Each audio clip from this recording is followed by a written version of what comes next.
get this party started? Yeah, let's go ahead. Welcome to Warren and Will's Wild Wine Reviews. I am Warren. I'm Will. And together we are Warren and Will. We're sometimes wild. Yes. So we're going to get right into this. This is, you'll note that I am wearing a Star Trek jacket, and you can't really see it, but the actual communicator is there. Correct T-shirt for an away mission. Actually, the communicator would be out here on that from the new films, right? Well, they're not that new anymore. But, right. I think Kelvin of them as, universe. They came out after I went to college. That makes them new to me. I always have a problem with Kelvin because I'm always thinking about temperature. Right. Yeah. That was the name of the ship. Right. Now, this is not the Star Trek Picard wines. What happened here is they, created the character Star Trek. And Picard, and they made this French character whose family owned a chateau Picard, and then they hired the most English guy they could find to play the Frenchman, and thus we have Patrick Stewart and his amazing accent, pretending to be French for however many hundreds of years. Who knows what accent sounds like space. 100 years in the future? Well, the thing is that they justify it because his family runs away during World War II to England, and thus he has an English accent. Right. And then they come back and reclaim it when he's a child. Right. It looks like in the movies. Now, again, this is the actual Picard, and there is a connection in that you can now buy Star Trek wines because some bright person there thought it would be great to sell Star Trek fans wine, which not a bad idea. But then they discovered there was a Chateau Picard, and they had to license it. And the Chateau has insisted that it be the exact same blend as their Bordeaux blend, which is 15% Merlot and 85% Cab. Not exactly all that proprietary. Right, and I mean, I'm not sure it would get called a Bordeaux blend if they weren't blending it in Bordeaux. Right, exactly. But I've had the Picard. I've had it at a Trek convention. Because of what I do end up at that sort of thing. And it doesn't taste anything like this. This is a much better wine.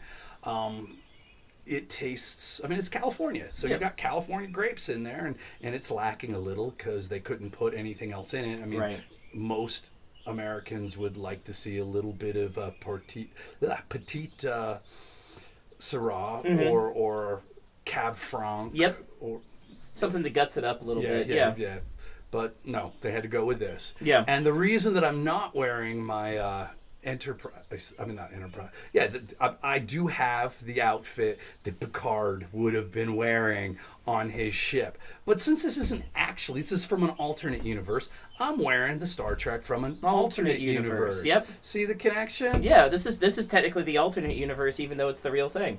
Right, and so we're in Bizarro World. Right, we're got to do something to celebrate it because I'm like that.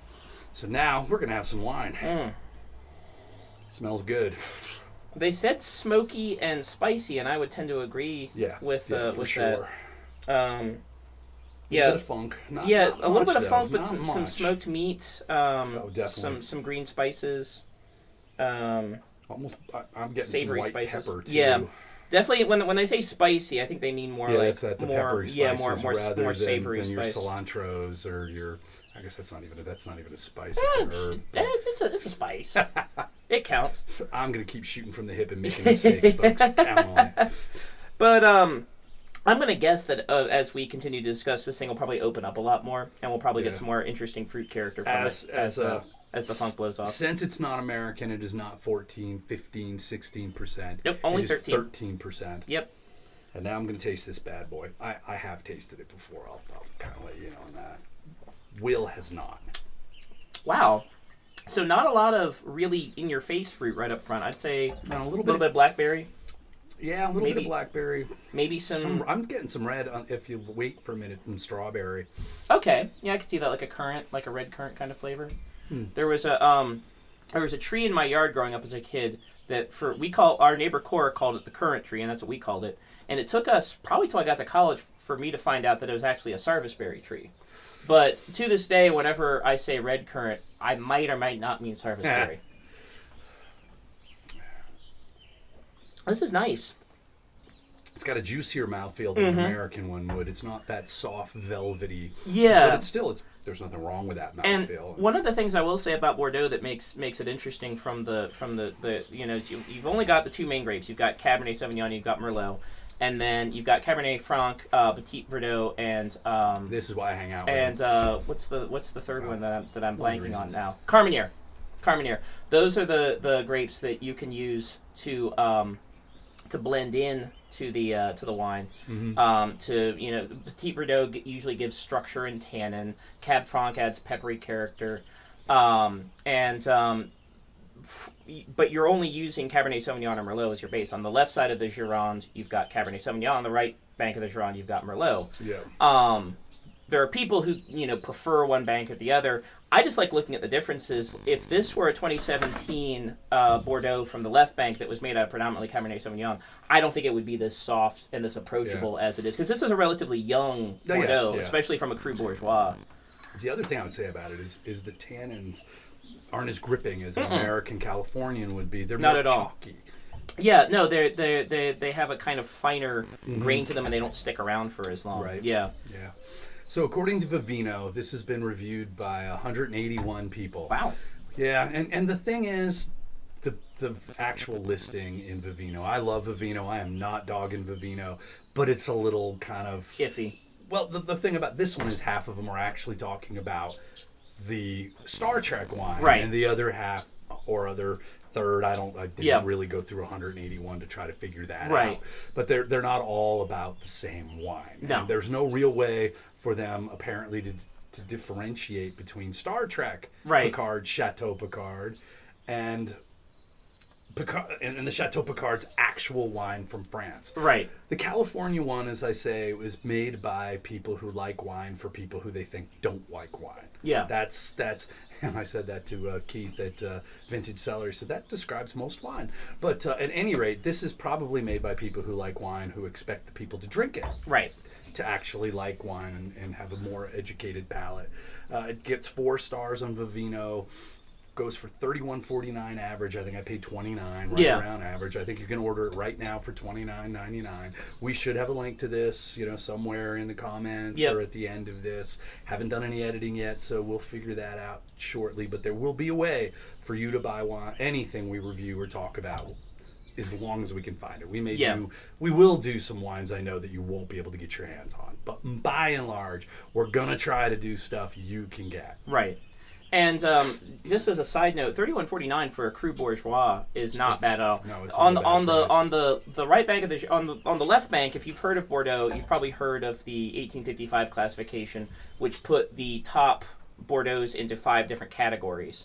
On the right bank, they don't have any of that. They just have Cru Bourgeois, and it indicates something that was better than average. They don't have a hierarchy of how much better. It could be a little bit better. It could be a lot better. This is a little bit better. This is a little bit better, and it's considered one of the better Cru Bourgeois in Saint Estèphe, which is the localized region on that side of the river. Yeah, so these guys were purchased in 1997. I'm going to let you pronounce that name. Malherbessa is my guess. They do Chateau Palmer, and the one that really impresses me is Chateau Margaux. That is very impressive. They have some really impressive. They have 5, looks like maybe 10 different vineyards. I think primarily their business is exporting wines, but they've been buying vineyards over time. And they said specifically on their website that they bought this deliberately. Like, it wasn't just this came up for sale. This was a small plot. It's 8 hectares, which is about 20 acres roughly. So pretty small by American standards. They only produce 45,000 bottles a year, Yeah. which sounded like a lot to me, but as Will pointed out, it's only 4,000 cases, less than 4,000 cases. So basically, like here in Virginia, I think you have to be making 2,000 to 2,500 cases a year to be considered a small, like that's the minimum. So this is like a small farm winery operation, which makes sense. That's how a lot of things in Bordeaux are run. The individual chateaus, the smaller ones that aren't things like Chateau Margaux, often are smaller scale. Yeah. Some of them aren't even necessarily producing a bunch of stuff for export. Most of their stuff would probably get consumed. Well, they said they were domestically. buying this for developmental purposes, Mhm. and I wonder if then they got to the wine and said, you know what, we're just going to sell this. Yeah. And rather than I think they just modernized strip the it down equipment. or- Yeah, I think and use it for some, use it as part of another winery. the main thing they mentioned about their redevelopment of the property had nothing to do with the grapes. It was, Right, it was all about all the making equipment. making better wine easier. Right. Well, I mean that has been traditionally the main difference between American and European is that Europe is rooted in the traditional model and America is all about modernization. Both come with their drawbacks, but sooner or later you have to enter the 21st century. Yes. So yeah, the estate itself is small by American standards. I'm not really sure what the average It's Bordeaux. not even a tenth of my property. Right, It's exactly. tiny. I mean, the thing is that's also just if you've been to Europe, everything over there seems small by American standards. When I spent the most of last year in Europe, and people had asked me how much property you own. And at Yeah. that point, I owned 40 acres, and they Yeah. were just gobsmacked. Oh yeah, 40 acres, oh my God. It's like when I tell somebody in Manhattan I have 40 acres. Right. Like, are you allowed to buy that much? exactly. Well, I've since bought the property next to mine, and now I have 55 acres. Right. And I got an extra house with it, but, I didn't want the house, but I wanted the acreage, Right. so now I have the house. I wonder if that is kind of what happens sometimes with some of these. With They purchasing wanted wine the properties? acreage, Yeah. and they didn't want the wine, the vin. They didn't want the actual wine, but then they had it, and it's like, okay, we'll. That's keep actually that. a good point because, as I was saying about, We can make everything relative. yes, as we were talking about over a lunch earlier, in Bordeaux, which is I think unique among French wine regions, if you are Chateau X and you own different properties, any of those properties, if they grow grapes, can be put into a wine that says Chateau X. Now, in Burgundy, for example, that's not true at all. You cannot do that legally. And in Germany, they do it, but then they list what hill they grew it on Exactly. in the wine, which I find really kind of cool. Because you're like, oh, this is so different than the last time I had the 2003 this or that. Right. Like, oh, it's a different hill. Because they literally will put a name on it that names the hill, and that's on the label. As far as I know, Bordeaux was in a lot of The ways. hill's a bit of an exaggeration. Yeah, but- exactly. From what I can tell, Bordeaux was always a mercantile wine region. A lot of other, I mean, not that wine was always a product that you could buy and sell, but Bordeaux was really geared around the manufacture and distribution of their wine, as opposed to something like Burgundy, which is definitely a lot more insular. They were producing wines for their, for hundreds of years for their own internal consumption and maybe a little bit of movement outside of the region. So Bordeaux has always had that. I mean, the entire peninsula is built by the Dutch. It didn't exist before the 1600s. They Okay. put down the French brought in a bunch of Dutch engineers who are really good at keeping things from not getting covered in water. And the Dutch The basically, Dutch, you'd think. I know, they filled the Gironde estuary with stone and then just put earth on top of it, and it became a peninsula. They extended out that piece of land And made it. fortunately for the French, they put the right kind of dirt in to grow great wine. Yep, I don't know how long it took for that to happen, but Right. That's kind of a joke. Obviously, They probably, did. Well, they did, but Yeah. I don't know that. Was it on purpose? I'm sure you can look that up. So if any of you want to report back to Yeah. us. well, I'm we sure will- because we it will was listen. French stirred, it was superior. Anyway. Yeah. I won't tell my joke about the French people and God. Now, note, my last name is Lapine, Lapine, which is French, and it is actually the feminine form of the word rabbit. But if you ask anyone in France, they'll come up with something different. I'm not going to share that with you today. But yeah, they built that peninsula like the 1600s, and by 1855, Napoleon III had asked the Bordelais to classify their wines.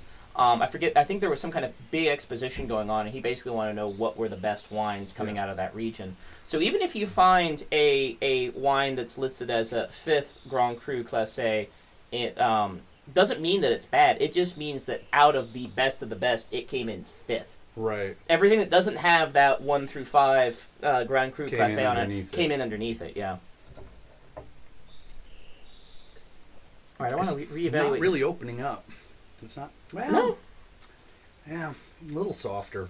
the funk has blown off a little bit. Yes, the funk is gone.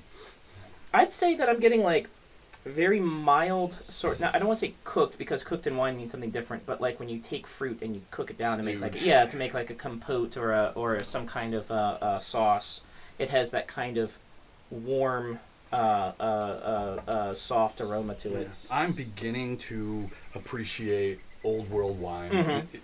Mostly like in the last 2 years in a way that I never did before. Right. And this is definitely an old world wine. Absolutely. So it's a little bit lighter mouthfeel and not as big structural fruit bomb as what I'm normally looking for.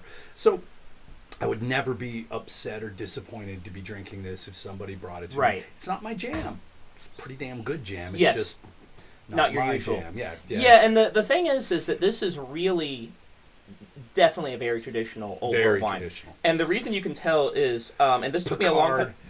Would be happy. He would be very happy with this, absolutely. It's probably considerably better than whatever thing they put in his hand when they say action and he pretends to drink wine. I don't know what he's drinking, but it's not this. Yeah. This would be much better than that. The old world European wines, and this is really evident in old world or in traditional Riojas, is they're much more oak driven. Now, when I say oak, I don't. Of course, this is not a Rioja. No, it's not. And I know Will knows that. I just want to make sure we don't have anybody watching get confused. Oh, absolutely. The European oak is way different than American oak. Yeah. And it can be love confusing. French oak. Me too. And the thing about an American wine that's oak driven is it's going to be a lot more apparently oaky. The wood in this doesn't come across as oak the way it would in like a bourbon. It comes across as a complex combination of spices and some herbal character, but also when you leave a wine in a barrel for 12 to 18 months, it starts to develop characteristics that are a result that only happen from putting the wine and the oak together that would never happen from just one or the other by itself. And it's one of those things that it took me a long time to spot it in 2008 when people were talking about how this wine was oak driven. I was like, this tastes kind of weird to me. And then over time I began to realize what I was tasting was that oak driven character in the wine. Yeah, as I said, I love American wines in French oak. And I've really lately just started grooving on some Chile wines from Chile. Yeah, which you used to not like at all. Didn't like it at all, but since they and just in the last 5-10 years, yeah, they've started to use French oak a lot more often. Or maybe I just have more money and I can run into the places that have them that were oak. I think South American wines are just getting better in general. Oh my God, yes, they are. I mean, I've seen a real sea change since I started in the wines back in 2007, 2008, in certain parts of the international market where it's not that they were bad, but it's just that the quality was not the same as you were seeing on the American and the European, because Europe has their tradition and America has tons and tons of money, and now, you know, by 2022, well, the last time I was tasting wine on a regular basis was when I worked at Wine Lab 3 years ago. But it was just amazing to see, you know, where South African wines were. We talked about South African. I used to hate them, yeah. Yeah, now I enjoy some of them. Yeah. Still, by and large, they don't do a lot for me. But if you tell me this one's awesome and I trust you, yeah, I know there's a chance that it's correct. Or Australian wines. I mean, I've always liked Australian. Well, yeah, but I mean, I'm thinking back in the 90s, and maybe a little bit after, where, you know, just back before I was drinking wine. Cheap Aussie plunk. It wasn't horrible. Yellowtail, here we go. Yeah, but I mean, even stuff that was slightly better than Yellowtail was still just like it was cheap table wine. And then Molly Duker came and blew the whole world up. Well, and I mean, the thing about they're not the only ones. No, they're not the only ones. The raw and what I didn't know is that Western Australia is something we don't see a lot here in the United States. They only produce 20% of Australia's wine total, but they produce 80% of Australia's boutique wine. Okay. And Western Australia is basically sort of like, well, I guess like Margaret River in specific, but Western Australia as a whole is kind of like the way we see like Napa Valley here in America or other boutique wine regions. Is that it's a place where you go on vacation. They've got really nice Airbnbs and hotels and places to stay. They have wineries and nice restaurants. And a lot of the stuff is so small scale, it never makes it out of Australia. Yeah. It's unusual to see Western Australian wine. No, as I said, when I was in Malta, I was drinking every Maltese wine I could get my hands on because none of them get out. Oh, absolutely. Much. How were they? Some of them are outstanding. Yeah. Celsius, Bell, I think, is the name of the vineyard. And they do a very nice Syrah. And then I can Celsius definitely see that. is the Merlot, and it was quite good. I mean, I am not a huge Merlot fan. I don't dislike Merlot by any stretch. I drink it fairly often. But this was really damn good. Well, and it was and just all that French oak. I mean, just and I give think me French also if oak you and- bake anything in that kind of Mediterranean sun, it's going to be Yeah. something that you'll like a little bit better. Well, and then the alcohol content was higher, and it was Right. the softer mouthfeel that Yep. I look for rather than the juicy mouthfeel. I prefer that silky. I would love to know what the satiny- soils in Malta are like. What vineyard soils Mostly compared? they look like rocks. Yeah, I was going to say it's probably It's- very gravelly, very It's very hotter very than rocky. hell there. Yep. I mean, it gets down. There were cold weather warnings. Take your animals inside. Be aware it's going to get down to 55 degrees tonight. Right, And exactly. we just laughed our asses off. Yep. It's 60 and there are people walking around the streets in parkas. Right. Oh yeah. And I've got my T-shirt on, and they're looking at me like I'm some kind of a nut. Yep. You know, like it's 60 degrees. I grew up in New England, dude. Same thing when I was in Ireland. For me, I'd be wearing a sweater and people walking around in t-shirts because Yeah. they're used to it. This would be like it was like 50 degrees and rainy and windy in Dublin. And, Yeah. Yeah. Yeah. You got an umbrella, but you don't have a coat on. But yeah, no. The Mediterranean, that entire region from Mediterranean Spain all the way over to Italy.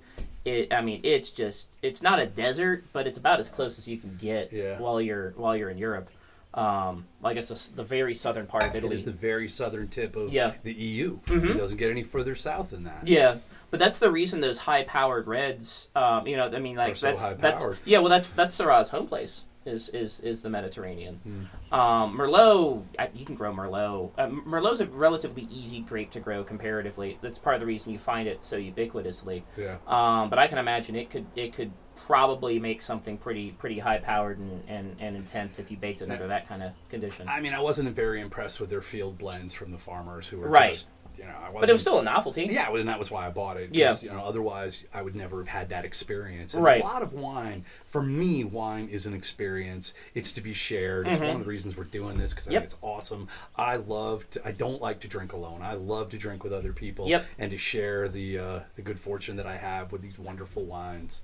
And so that was Yeah. the cool thing. And then I did actually get to know Adrian Mizzi, who's a wine importer in there, and he's the one who hooked me up with one of my favorite wines, which is Vic, and they're from Chile, and it's just stunning. I remember you telling me about them. I can't remember if you were You had texting me about one. it at the time. That's right, we did. I remember that. Yeah.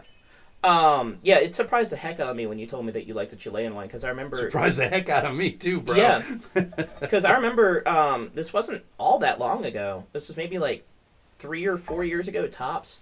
I think it was 3 I years wouldn't ago. even look at a South American wine. Yeah, no. When I was working at Wine Lab, I would mention South American wines that I'd tasted to you, and I think you said you'd had $100 bottle one that was kind of okay. Yep. Yeah, that was an Argentinian cab or something like that, probably. Yeah, no, it's just as I was surprised when you told me that you'd gotten into Bordeaux. I don't think that you'd ever been hostile towards Bordeaux, but it hadn't been within your range. Yeah, it's not, and I'm sorry. There's going to be lots of you that'll be disappointed. I don't like Pinot Noir. I mean, I know it's popular, Right. And that, by the way, that you're hearing in the background is a It's a we're- female we're- red-winged blackbird, isn't it? that's a female red-winged blackbird. She's very unhappy Her- with our administration. Her eggs probably hatched earlier Yep. today. I can hear them over here. Yep. Oh, let me apologize for that. We drink a lot of wine here. We just get used to the sounds of nature. It's wonderful. And I'm a huge bird person, so the fact that I get to Wow, drink wine she's and look really yelling at I us. know. Honey, get used to it. We lived here before you. We're not predators. Oh, she's puffing herself up too. This is hilarious. There might be something else going on that's not just, I don't think it's us. Yeah. Yeah, because earlier she was just sitting on the wall, kind of. I watched her attack a snake earlier to Oh, try to wow. get in there and go after it. She's pulling it by the tail. It kept trying to bite her. She'd let go, back off, pull it by the tail some more. There's some other bird in there. Probably it's Its mate. Yeah. well, either that or it's children. Because Yeah. once they hatch, they grow fast. Yeah. So yeah, good solid wine. I'd Mm-hmm. give it 3.5, 4 stars. Probably 3.5. This Will would is- probably give it 4. I probably would. Yeah. Yeah. As he said, I mean, I like old world wines. They're not necessarily what I'm looking for in a wine, but at the same time, this is the traditional heart of wine culture. Yeah, this is where we came from. Yeah, Spanish, French, Italian, German. The Romans came in all through I don't know exactly when they started terracing their vineyards, but the three things they would introduce were bureaucracy, aqueducts, and vineyard management. because the Celts and Germanic tribes of Europe would just basically let the bush vines grow and just collect the grapes. And the reason that Europe has the wine regions that it does, and that they're nicely organized and still well terraced, the Romans did it. Yeah, it's one of their most some of their monuments and their buildings might fall apart, but those vineyards are still there. I'll tell you what, the roads beat the hell out of American roads. They're 1,000-year-old roads. People are still driving their cars on with minor repairs. Ours don't last a year. They're redoing them every damn year. Yep. No, their roads were an architectural feat. Yep. But the cool thing about the Roman vineyards is that one of the things that's happened is with these nicely terraced vineyards, all the people of Europe got to figure out what grapes grew well in which climate and develop that over hundreds and hundreds of years. And so we get all the wildly different kinds of grapes. But they've also done something which Americans are starting to do, sort of, but we're still on training wheels about it, is when you have grapes that work well in an area, it's often better to focus on those rather than and if you want to grow a different type of grape, find a site that works well for that. And there's a big problem in America because we don't have any kind of laws governing what you can and can't grow in an area, which is a double-edged sword. It means that people will sometimes grow Syrah in a climate where it's not going to ripen properly, or grow Riesling in a climate where its pH is going to skyrocket and its acidity is going to plummet. I mean, I could plant all the Cabernet I wanted here, and I would be unhappy with it, but nobody would stop me. Well, you'd be unhappy with it right up until you had a harsh winter and the grapevines died. Because Europe is nowhere. Well, most parts of Europe are nowhere near as cold as we get in the winter. And most of them are nowhere near as warm as we are in the summer. Correct. Either. One of the other reasons, continental climate. One of the other reasons our wine it's hard to make a good wine in Virginia. Yeah, Virginia is a subtropical climate. We're technically a mild rainforest. Yeah. We get too much rain. It's too hot in the summer. Too cold in the winter. Now, in a lot of ways, the grapevines themselves are very happy in Virginia because this is very easy. They grow like mad. Yeah, they grow like mad. And the problem is you don't want your grapevines happy. You want them stressed. You want them struggling, yeah. In Virginia, they don't struggle. Or not, in most parts of Virginia, they're not going to struggle. Like in Buckingham, where I'm from, you put a good hardy rootstock in that ground, give it something to trellis on, and the main thing is just keeping critters away from it. Yeah. Whether it's the leaves or the fruit. The fruit, the vine doesn't care as much about because it's going to grow either way. But if you're a human who's harvesting grapes in Virginia, one of the things you have to worry about is possums, raccoons, deer, the bees. The one grape will burst and the bees will get in there, and there'll be lots of ants, aphids. Yeah, that's the other thing is that in Europe the microclimate in France isn't just considered the weather and the temperature. It's everything. It's the type of animals that live around the vineyard. It's the flowers that go around it. It's everything to do with how the vineyard interacts with the world, with the rest of nature around it. And in America, we just have this habit of like, okay, well, I want to plant grapes here, even though there's a lot of critters around, so I'll put up a bunch of fencing, but that's not working. It's all these ways of overcompensating for a situation that maybe you should have just planted your grapes somewhere else. The problem is everybody wants to do it where they live, and not everybody lives in prime wine country. Well, I mean, if you look at the vineyard map of France, not most of France is not good vineyard country. There's large sections of it that are too hot, too cold, too mountainous, too flat, whatever. I don't want the total AOC region as defined as a percentage of but I would guess it's somewhere between 10 and 20% tops. Yeah. Most places aren't suitable for growing grapes for a wide variety of reasons. The problem is in a place like Virginia, you're not really starved for choice when it comes to finding a place to just grow a plant. Yeah. Or, and I don't want to say land is inexpensive, but it's not that expensive in Virginia. No. You can get large swaths of it for the kind of money that many people with a really good tech job or a professor, if they save through their whole career. Right. Or, a number of people can afford to buy enough property, or a publisher. Yeah. If you publish books that people buy to create a vineyard. Now, I'm not going to clear cut the hardwoods I've got, and I'm not going to waste the 18 acres of open fields that I have on grapes either. Right. Although, I mean, it's tempting sometimes because you have to have 25% of your grapes must come from Virginia to call yourself a Virginia wine. And this seems really important to the Virginia vineyards. I've not been able to figure out why, but it seems very important to them. So I could easily make a very tidy sum just growing the grapes and Oh, let someone absolutely. else come and take them and go. Virginia has always been a seller's market. And the interesting thing is, we even have to worry about one of the local vineyards had somebody show up and steal the grapes the day before they were going to harvest them. They came and harvested them Firefly, instead and Firefly ran Vineyards. off with them. And I'm just like, why would you do that? The grapes here suck. Yeah. But again, there are people who really care about that stamp wherever it is they live, and in this Yep. case it's Virginia.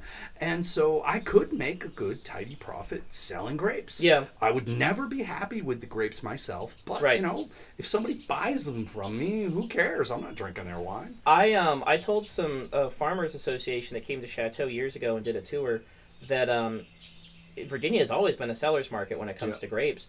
I'm like, if you, it was like, this is where site selection becomes really important. If you can grow Viognier or Petit Verdot or Cab Franc and you can grow it well, these are always grapes that will be in demand. Right. You will always have buyers. You will have people lining up to buy these grapes. Yep. So, But I'm not doing that either. no. I'd rather drink wine. Well, and if you're going to grow Viognier or Cab Franc, you could not do that here. You'd have to go down the mountain for that. Right, I'm a little too high and a little too much straight. Well, Yeah.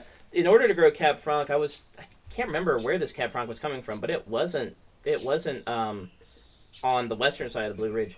But they were telling me it's basically impossible on some parts of the Blue Ridge in the western, in the Great Valley section. If you're down low enough, you can grow some early ripeners like Chardonnay or things like that. Cab Franc, it's basically impossible to grow west of the Blue Ridge Plateau, Okay. And just because it never gets ripe enough. Its sugars never gets high, and its acidity never gets down enough to the point they would make a drinkable wine. this is the stuff I actually know nothing about. I drink wine. I have a decent palate.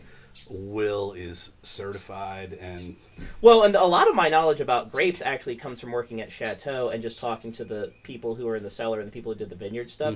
This is the kind of stuff that you can't necessarily find in books because it's Right. on the ground experience. Like if you're writing a book, you'll go out and you'll talk to people and you'll get some notes, and they won't be inaccurate. But talking to people who actually make wine year after year in a place like Virginia, you learn a lot of stuff that you might not necessarily learn in other places because they're having to do so much stuff to have to compensate for so much. And they've seen every type of disaster that can happen, whether it's a late harvest rain or a summer with too much rain or a dry spring or whatever. And or somebody stealing all their or grapes. somebody stealing all of your grapes. Yeah, I mean, it's the harvest time at Chateau was always interesting. I couldn't necessarily talk to them while they were there, but one of the employees who worked there was dating my roommate, and he would come over sometimes in the evening after he was done, and I would ask him how things were going, and I'd get really interesting stories about harvest.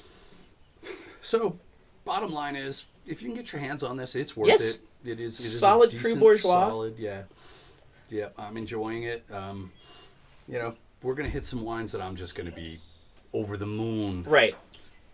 as I was with the first one that you guys saw us do. Yes. So, you know, we'll do a lot of big wines. Right now, this is early on, so I'm trying to do some interesting stuff that you might not run into. Yeah, we'll see how it evolves. You know, we're planning to do a lot of stuff. Absolutely. And one of the things I'm looking forward to is just the thing about wine is that it's very traditional in a lot of ways, and it'll never leave you behind in a certain sense. But there's always something new out there. You know, I've tried so many different wines from so many different countries, so many different regions, and there's always a region I hadn't heard of or a country that makes wine, and I either knew they made wine, but I'd never had one, or I didn't even know they made wine. And you know, when I was doing my introductory sommelier, I asked one of the class is taught by 3 master sommeliers. Really nice people, very down to earth for how far they'd come. Yeah. And I asked one of them if I was like, "Does wine ever surprise you?" And she said, "Oh yeah." She said, "I went to a Turkish wine tasting last week." She said, "I'd never had Turkish wine before." So yeah, even if you get to a really advanced level and you've tried all sorts of stuff, you'll never run out of material. At the same time, you can always go back to someplace like Bordeaux or someplace like Burgundy and expect it to be a certain way and to fall within a certain and this type of certainly guideline. Absolutely, exactly in a very what good you would way, falls anticipate. within that guideline, falls within a certain boundary of expectations. And if you're looking for a good solid Cru Bourgeois that's Merlot based, that's for 2017. Actually, this one's cab based with about 15% Merlot. Okay. Oh, right. Yeah, that's right. So it is reverse of what you would normally expect for the Santa Steph region. This doesn't say on the bottle. I got that from their website. Right. They never say on the bottle. Yeah. Well, Americans do sometimes. That's true. Well, no, Americans do, but I Right. have yet to see a French. Well, let me rephrase that. Some of the negociants in places like Vouvray or oh god, I'm trying to think of some of the other regions that are popular. But that sometimes the importer will put a label in English that has the Right. breakdown. Because we care.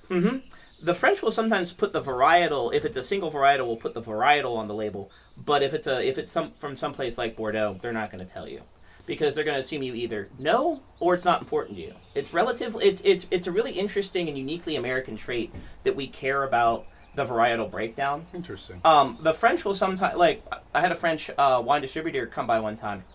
And he told us, oh, this is a blend of Merlot and Cab Sauv and Cab Franc. And I said, what's the breakdown? He's like, I don't really know. It's not important to them. Yeah. Whereas for us, if we hear it's like equal mixture, it's like, okay. But if we hear it's like predominantly one or the other, we're We like, really think of it as it's, one yeah, or the well, other. it's going to influence the overall Yeah, 'cause structure of the wine and so at forth. 85%, I pretty much think we're drinking a cab. Yeah, well, Yeah. under Virginia wine law, It would be a It cab. would be a varietal Yeah. cab, yeah, if you wanted to bottle it that way. Right. You could still they'll always let you bottle it as a blend if there's something in there, but Right. as long as it's 75%. I think it's in this, 75% then of you can one call varietal you can or call another. it that varietal and not have to break out. that Right. It's a blend. Yeah, and I always thought that was really interesting because Americans sometimes get a bad rap for not caring or And yet we care more about well, and this stuff. and I think it's because we're fairly analytical people by and large. It's and we want to get to the root of things. I'm not really sure why. I do know that the Portuguese will put all of their weird varietals on a label, and that the average American has never. I hadn't heard of most of them, so the average American is like, I can't even say that. But the Portuguese are like, Americans like the wine to know which grapes are. Put it on the back of the label. there. It'll sell more because they're probably right. Yeah. I mean, I'm always trying grapes I've never seen before. Oh, yeah. And wines from countries and regions I've never had before, because I'm just really exploring the whole experience, and I want to try as many different wines. I've had over 2,000 wines since I started Vivino, and I wasn't like not drinking a lot of wine before then. Do you know what the most planted grape varietal in the world is? It's a white grape called Erren, which is grown in Spain. I would never have guessed that. I didn't either. It stumped me when I was asked that question. I guessed Cab, I think. Yeah, that's would have been my guess. Erren is not found outside of Spain, and it goes into their cheap cavas, into their cheap sparkling wines. Okay. But they never put it on the bottle, so it's not ever a grape that enters your consciousness because you're not thinking of like what's in my cava. That's one of the times you're not really worried about varietal breakdowns with a sparkling wine. By and large, it's like you're drinking a sparkling wine for entirely different reasons. But I was just like, wow, that's one side of the equation. Those planted grape in the world is one that I've never heard of. But you stumble into little wine regions, and they'll have like some sui generis grape that's native to that region, and that region alone is never planted anywhere else. Yeah. I mean, look at Viognier. Viognier is planted in the Rhone Valley in France, and a few places, other small little pockets of it in the Mediterranean, very close by to the Rhone Valley. It's grown in Virginia, and it's grown in parts of California, and I believe there's a few pockets of it in Australia. See, they must grow it in Australia because they grow a little bit. put it in with their Syrah. Correct. And I love that, Mm-hmm. which is weird. I wouldn't think I would, but you put in about 5%. You go more than that, and you ruin the wine. What But about Viognier does is 5%, it acts as a stunning. It acts as a enhancer of the aromatic properties of the Syrahs.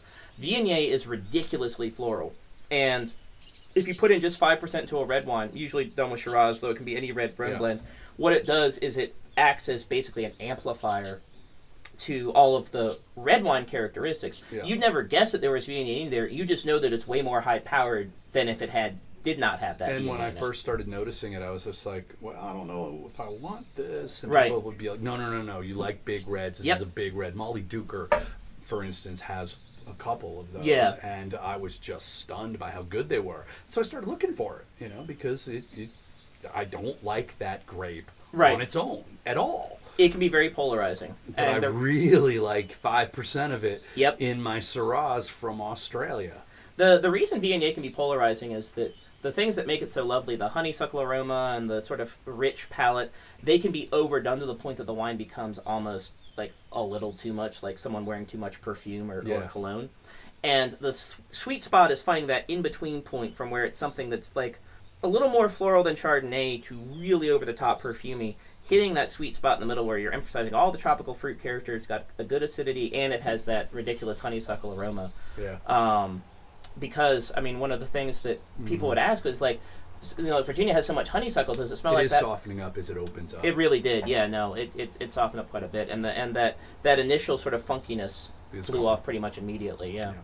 But yeah, people would ask me in the winery one time, they're like, do the Viognier vines grow near honeysuckle? I'm like, no, it smells like that in France too. It's just particular to the grape varietal. So. All right, well, we have both now, let me do this, we've both finished our glass. I think we've covered this one pretty well. Yeah. And you know, we're always going to range. It's like drinking with a couple of buddies. We're not trying to just review a wine and that's it. Here you go. Here's what it smells like. Yeah. Here's what it looks like in the glass. Here's how it tastes up front, in the middle, on the end. Some production notes, and now we're done. And now we're done. That's never going to be us. We're just going to have wide-ranging conversations that we hope you enjoy. Yeah. You know, so you can follow us on. We'll have a complete list of the different platforms that you follow people on, so you don't miss any of our reviews. You can join our email list so that we can email you when we do them. We may send some extra stuff your way from time to time. So thank you very much for catching this, and we will see you again in a week. Absolutely. See you soon.